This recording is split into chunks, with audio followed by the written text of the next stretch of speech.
1억을 우습게 생각하는 사람 중에 통장 잔고에 100만 원 없는 사람이 되게 많을 거다라는 이야기를 했더니 그런 얘기를 하더라고요. 어떤 지적하기 좋아하는 사람은 통장 잔고 100만 원, 통장에 100만 원 아니라고, 금융자산이라고 얘기해야 된답니다.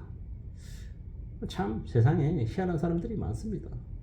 금융자산 100만 원이라고 얘기하든 통장 잔고 100만 원이라고 하든 통장에 100만 원이라고 하든 그건 무슨 의미가 있냐라는 생각이 드는 거죠. 제가 하고 싶은 이야기는 1억을 우습게 생각하는 사람, 돈 1억, 2억을 5천만 원, 3천만 원, 1천만 원 쉽게 말하는 사람들이 인성이 아니면 경제적인 관념이 없을 거다라고 저는 보는 겁니다. 그리고 남의 돈 1억, 2억, 5억, 10억을 되게 우습게 말하는 사람들, 그 돈의 무게가 얼마나 큰지를 모르는 겁니다. 실제로 자기 힘으로 벌어본 적도 없고 그냥 쉽지 않게 지나가는 말을, 남의 말을 자기 말인 것처럼 그냥 가져와서 흉내낼 뿐이다라고 저는 생각이 드는 거죠.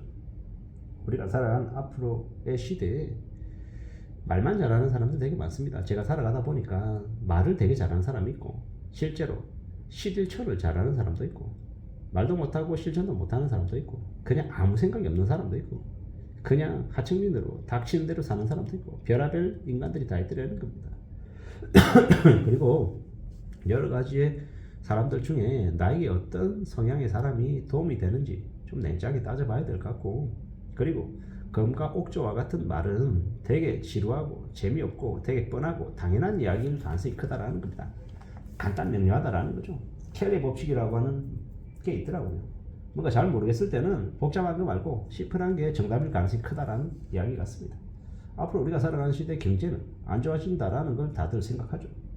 그리고 경제적인 안정, 경제적인 자유, 여유를 되게 과거보다 더욱더 추구하는 것 같습니다. 기대하는 것 같다라는 거죠. 근데 그 기대하고 바라고 하는 것들이 실제로 정말 그런 것들을 이루게 도와주는 건가 생각해보면 그건 조금 다른 얘기 같습니다. 내가 10억 부자가 되고 싶다, 10억 현금 자산을 가질 거야 라고 아무리 떠들어도 된들 떠든다고 해가지고 내가 그걸 과연 가질 수 있냐, 이건 좀 다른 이야기들하는 겁니다. 어떤 작가들은 매일 하루에 10번씩 20번씩 되뇌이면 반복해서 얘기하면 나도 모르게 내 몸이 그 선언, 그 목표를 향해 움직이게 된다, 이런 얘기를 하던데 저는 개소리라고 생각합니다. 그것보다는 마음가짐, 생각하는 것보다 실천이 먼저죠. 실천이. 좋은 생각을 많이 하는 사람들 많습니다. 특히나 대기업의 재벌 총수 이런 사람들요, 책 무지하게 많이 읽어요. 임원들 책 많이 읽어서 좋은 얘기 많이 하죠. 근데 그 좋은 얘기를 하는 것과 실제로 자신의 현업에 실무에 적용시켜서 실천하는 거는 또 다른 이야기더라는 겁니다. 그래서 말 잘한다고 그 사람을 되게 좋게 보는 건 좀 오산이다. 사기꾼들이 자기 자신을 포장을 되게 잘하죠. 말도 잘하고 간단 명료하게 얘기하고 누군가에게 의사소통 잘합니다. 사람들을 유혹하는 그런 말도 잘하죠. 근데 그들이 그럼 전부 다 착한 사람이고 능력자냐? 아닐 수 있다는 겁니다. 우리가 살아가는 삶에서 어떤 모습으로 어떤 삶의 자세를 갖춰가느냐도 좀 곰곰이 생각해 볼 필요가 있고요. 앞으로 한국이라고 하는 나라가 어떻게 흘러가는지에 대해서도 좀 잘 생각해 볼 필요가 있다라고 봅니다. 앞으로 대출 지옥 시대이고 병신같이 강남에 비싼 아파트 사면 그 사람도 병신되고 알거지 된다라는 겁니다. 100만 가구가 순식간에 사라진답니다. 그냥 속수무책으로 무너지는 겁니다. 직장인들의 마인드로 사는 사람들은 돈이 얼마나 무서운지 잘 모릅니다. 근데 정말 중요한 거는요, 매몰 비용이라고 하는 것도 있고 자기가 들인 돈보다 나갈 돈이 더 많으면 그리고 빠져나올 수 없으면 미친다라는 겁니다. 우리가 앞으로 살아가는 시대는요, 세금이 엄청나게 많이 늘 겁니다. 부동산요, 보유세가 엄청나게 늘겠죠. 그럴 수밖에 없다고 생각합니다. 세금 체납하는 것도 아마 세무조사 들어가서 엄청나게 많이 아마 뜯어갈 겁니다. 잘 생각하고 잘 따져봐야 되겠죠. 앞으로 우리가 살아가는 시대는요, 어떻게 되겠습니까? 참 쉽지 않더라는 거, 수월하지 않더라는 거. 저도 이제 유튜브를 매일같이 보지만 유튜브에 보면 1억을 모으면 인생이 풀린다, 1억을 모으면 세상이 달라진다, 그런 얘기를 많이 하더라고요.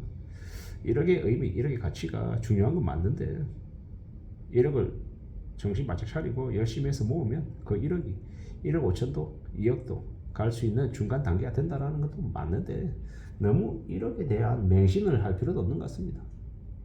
1억을 8년 10년에 거쳐서 모아서 가지고 있다라는 엄청난 내용이 되는 것도 분명히 맞고 또 그렇지만 그 밑바탕이 되는 건 맞지만 그걸로 모든 걸 또 만병통치약처럼 다 할 수 있다는 것도 또 아닌 것 같습니다. 앞으로 우리는 좀 더 냉정함을 가지고 살아가야 될 것 같습니다. 어떻게 살지에 대해서 잘 궁리해야 된다는 겁니다. 꽤나 어려운, 꽤나 무서운 상황들이 계속 벌어진다고 봐야 되죠. 어떻게 되겠습니까? 앞으로 우리는 더 냉정하게 삶을 내다볼 필요가 있다는 겁니다. 꽤나 예사롭지 않은 상황 속에 우리가 살게 된다는 겁니다. 세상이 바뀌어가고 있습니다. 앞으로 더 변해가는 세상 속에 단돈 100만 원이라도 통장에 잔고가 없으면 힘들다라는 겁니다. 이전에 해야 될 날은 닥쳐오고 빚은 점점 커지는데 가지고 있는 돈 없으면요 미치는 겁니다. 앞으로요 고물가 시대에 월급은 안 오르고 물가는 폭등하고 미치는 겁니다. 연봉 8천만 원인데 10억짜리 집을 대출로 산다라고 떠들어대는 놈들이 있습니다. 어떻게 됩니까? 30년, 40년, 50년간 빚쟁이로 사는 겁니다. 직장이 개인을 평생 책임져 주지 않죠. 어느 시점이 되면 직장인의 신분을 내려놓고 나와야 됩니다. 그런데 함부로 30년, 40년 대출을 낸다고요? 그게 자살행위다라고 저는 생각합니다. 되게 우려스럽고 무서운 일들이 많이 벌어질 것 같다라는 겁니다. 더 신중하게, 더 조심하며 살아가야 되는 거죠. 사망에 내야 될 세금이 천지인데 노후 준비가 되겠습니까? 이게 지금 이제 상황입니다. 그런데 1억 2억을 우습게 생각한다? 미친 것들이죠. 앞으로 우리는 더 우려하고 더 조심하며 살아가야 됩니다. 정말로 비싼 새 아파트보다 흐름한 단독주택이 더 나을 수 있습니다. 아파트 재산세가 수백만 원, 수천만 원인데 단독주택에 살면 몇만 원, 몇십만 원 이렇게 나오는 그런 수도 있다라는 겁니다.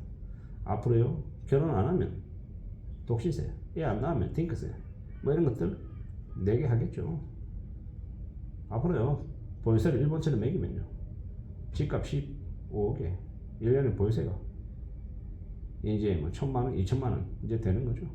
일본도 집값 올라서 망했잖아요. 한국도 마찬가지입니다. 한국도 20억, 30억짜리 집값이 정상이냐고요? 정상이 아닌 것 같습니다. 앞으로 더욱더 우려스럽게 생각하고 살아가야 될 것 같습니다. 무서운 일들이 꽤 많이 벌어질 겁니다. 이제 가출한 여고생들이 몸 팔아서 먹고 사는 그런 것들이 아마 자연스럽게 될 겁니다. 빚지게 만들고 계속 몸 팔게 만들고 사천가에 팔려서 비참하게 살고 그러다가 도망 다니고 이런 일들이 아마 부지기수가 될 것 같다라고 생각합니다. 더욱더 조심하며 살아가야 되는 겁니다. 1억 2억을 우습게 생각하지 말자라는 게 제가 드리고 싶은 이야기입니다. 이상입니다.